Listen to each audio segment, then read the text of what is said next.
Multiversus es un juego de lucha y plataformas, dicho en inglés popular sería un platformer fighter, y en mayor medida está condenado al fracaso o a un seguimiento de nicho limitado como mejor escenario posible. Pero contrario a la opinión popular, yo no creo que esto se deba al hecho de que sea un juego como servicio en un mercado saturado de estos. Claro que tanto en su alfa como en su lanzamiento no es que haya sido el mejor en lo que a tratar bien a los usuarios que no depositan ni un centavo en el juego, pero son necesarios para los que sí meten dinero en el juego lo sigan haciendo, no es que lo hagan muy bien. Pero dejando todo ese tema a un lado, yo creo que el verdadero problema de Multiversus es el hecho de que el mismo es un juego de lucha que al mismo tiempo se presenta como un cruce de franquicias, es decir, lo que en el inglés popular se llama un crossover. ¿Y por qué eso tendría que ser una sentencia mortal? Pues para empezar, en lo que se refiere a juegos de lucha de toda la vida, estos mantienen su presencia en la cultura popular por todo lo que han logrado a nivel de historia. Las máquinas recreativas, los eventos competitivos, las adaptaciones,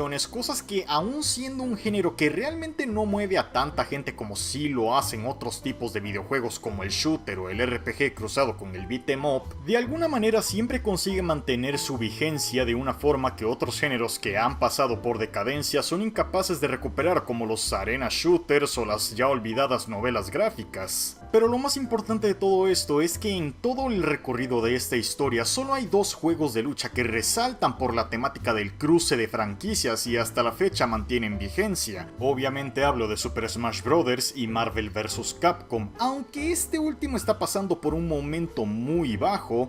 Pero lo curioso es que incluso en momentos bajos para este género nunca hizo falta un evento de este tipo para asegurar su legado y legitimarse. Street Fighter y Mortal Kombat ya habían hecho eso desde mucho antes. Juegos como Samurai Shodown, Killer Instinct y todos los que parten de adaptar series anime o el boxeo y sus variantes ya funcionaban y nunca les hizo falta buscar casas creativas con las cuales cooperar para mantener presencia en todas las generaciones de videojuegos hasta la fecha. De hecho, el tema de la creatividad o falta de esta tampoco llegó a ser un problema para estos juegos. Sus mecánicas son tan complejas y únicas entre sí que ser bueno en un juego de lucha no garantiza ser bueno en otro, como sí suele pasar con el shooter o los racer, que son bastante más homogéneos en cuanto a cómo interpretan los comandos de acción de un control. Tanto es así que incluso podríamos quitar a los personajes de Nintendo de Super Smash Bros. Junto con los de Capcom y Marvel del Marvel vs. Capcom, y aún así en esas de buscar validación con una carta de presentación que solo tiene diseños de personajes que ya sean originales o mejor dicho arquetipos de plantilla, seguirían funcionando por el hecho de que ambos tienen propuestas jugables que son únicas y atrapantes por sí solas. Uno es un juego de lucha donde gana el último en caer al vacío a través de la propulsión que va aumentando conforme se acumula el daño recibido, y el otro es un juego de lucha donde controlas a un equipo que puedes intercambiar durante los combates, incluso en medio de los combos para extenderlos, y para ganar tienes que gastar las barras de vida de todos los luchadores del oponente, lo cual incentiva la realización de las cadenas de combos que conjugan unos personajes con otros para hacer estos más extensos. Claro, como a ambos juegos les salió la jugada del crossover, no parece que esto sea un problema. Literalmente tuvieron que pasar muchos años para que se empezaran a ver problemas en juegos cuyas cartas de presentación es la de un crossover. Porque cuando tomas una propiedad intelectual como Dragon Ball o DC para hacer juegos de pelea, lo único que se espera de esos juegos para el roster es lo básico, es decir, los protagonistas, secundarios cercanos a los protagonistas, las grandes leyendas de la marca junto a sus villanos insignia. A nadie le habría importado que se olvidaran de Yamcha en el Dragon Ball Fighter Z o a Power Girl en Injustice, es más, ni los esperarían por muy fans que sean de esos personajes con reconocimiento limitado. Pero cuando la carta de presentación es un crossover, las expectativas saltan y se mantienen a la ofensiva sin parar.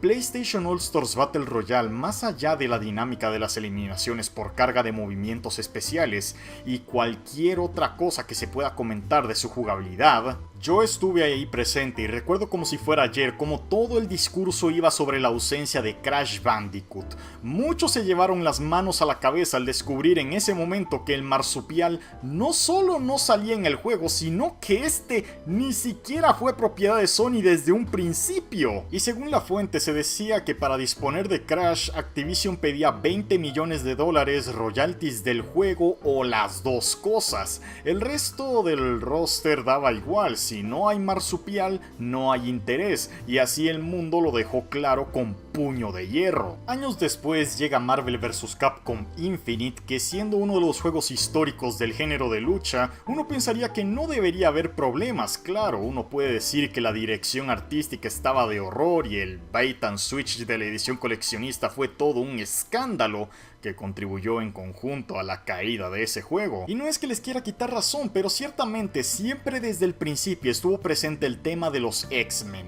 Que un Marvel vs. Capcom sin X-Men era blasfemia, sacrilegio, herejía, todo lo innombrable. Ni siquiera Spider-Man, con los personajes agregados recientes al MCU en una buena época del MCU, pudieron lograr algo para levantar la moral de una imagen tan dañada. Más años después llega el Platformer Fighter de Nickelodeon, que si bien logró spamear secuela gracias al hecho de que no se gastaron el dinero que no tenían haciendo el juego, y se nota, si eso es algo bueno o malo lo dejo a criterio de cada quien. Lo que no se puede negar es que la ausencia de Timmy Turner, Jimmy Neutron y otros personajes que, si bien no eran protagonistas, sí eran muy importantes para sus franquicias de precedencia, como Zuko, Shredder y Vlad Plasmius. Claro, siempre está la típica de los DLCs para arreglar esto, pero el problema es que, siendo esto un crossover, los DLCs pueden ser cualquier cosa, y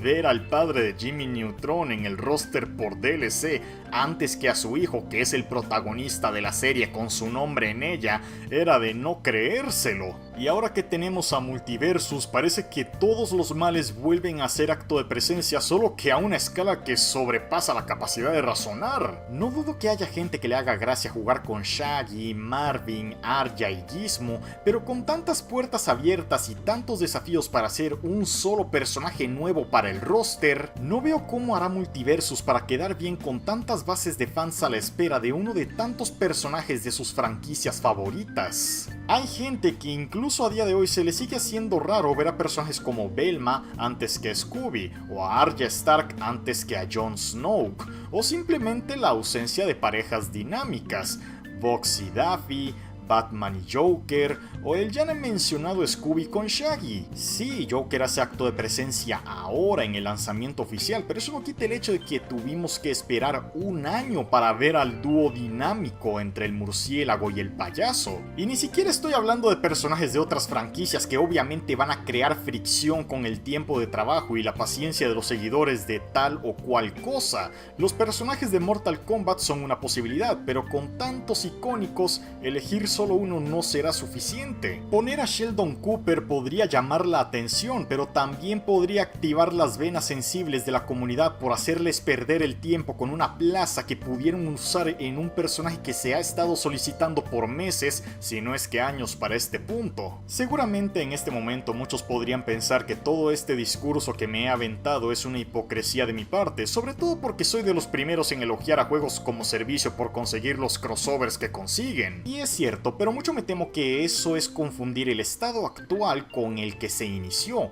Fortnite ya se veía de tú a tú con PlayerUnknown's Battlegrounds antes del evento de Thanos por el MCU. Para cuando incorporaron los vehículos de 007 y Fast and Furious, Rocket League ya tenía su lugar asegurado entre los grandes del videojuego como servicio. Y a Brawlhalla le tomó demasiados años de constancia con su pequeña pero creciente comunidad antes de lograr el hito de las 100 millones de descargas, que sería premiada con muchas colaborayaciones para hacer crossovers. Es decir, sí, al principio eran colaboraciones con licencias un poco medio pelo porque son fáciles de conseguir. A Yacht Club Games le encantaba ceder a Shovel Knight a diestra y siniestra. Y hoy en día Brawlhalla puede presumir haber puesto a Darth Vader en un juego de lucha desde el Soul Calibur 4. Es más, Brawlhalla tuvo a las 4 tortugas ninja y Zuko antes que el Platformer Fighter de Nickelodeon. Y si quieres ir más lejos, en este momento,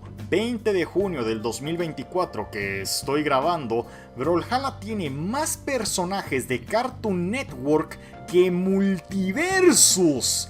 Ese es un dato real.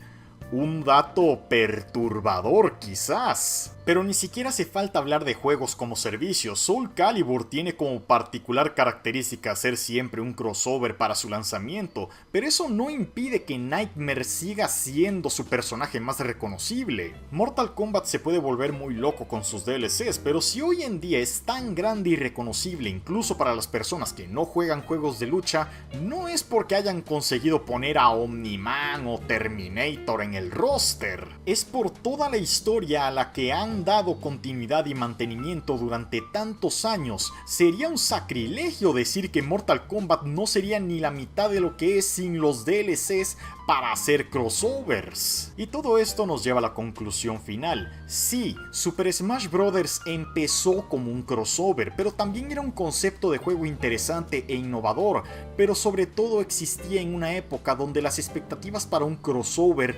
no estaban por las nubes. Si hoy en día Waluigi es el único personaje de Nintendo por el que se sigue llorando, es porque 30 años de historia dan para hacer más iteraciones con plantillas más extensas. Pero eso no es algo exclusivo del juego de Nintendo. Street Fighter, Mortal Kombat, Tekken y otros más que tienen tanta o más historia que Smash Bros. También siguieron adelante haciendo sus respectivas sumas a las plantillas. Eventualmente habrá personajes que serán recortados como ya ha pasado en todos los juegos que mencioné. Incluso Smash Bros. Ha tenido que hacer sacrificios a lo largo de su historia y seguramente su próxima iteración verá un recorte drástico por la adición de tantos personajes de terceros añadidos a punta de invitaciones que solo los abogados sabrán qué se queda y qué se descarta. Si eso provoca un boicot como el de Marvel vs. Capcom por los X-Men es algo que ya se verá después, lo cual dudo mucho porque aún en esas no es como que a Nintendo le falten personajes reconocibles en sus arcas. Solo Mario, Donkey Kong, Pikachu, Link y tal vez Kirby dan para material de un top 10 o top 15 de personajes de videojuegos más reconocibles a nivel mundial, y si sumamos secundarios como Luigi, Bowser y Yoshi, se podría decir que Nintendo tiene la suerte de contar con los equivalentes a Bugs Bunny, Mickey Mouse, SpongeBob, Felix the Cat, Popeye y demás iconos de la animación, todos en una cantera solo para ellos, lo cual es demasiado conveniente para el legado de Smash Bros. No tiene que depender de la firma de algún tercero como sí pasó con Marvel vs. Capcom. Pero lo importante aquí es recordar que la historia de los juegos que ahora mismo pueden darse el lujo de tener crossovers extrambóticos no se basa en tener muchos criptodólares y abogados salidos de Harvard. Fue un viaje, uno muy extenso que solo una selecta minoría puede aspirar a siquiera intentar. Con sus respectivas altas y bajas, nadie empezó en la cima. El glitch de la grandeza instantánea a punta de crossovers no le sirvió a Nickelodeon, no le funcionó a la Shonen Jump y ahora mismo parece que tampoco le funcionará a la Warner Bros. Igual a como se le diría al PSG, la grandeza no se compra fichando estrellas, se hace consiguiendo logros que generen admiración.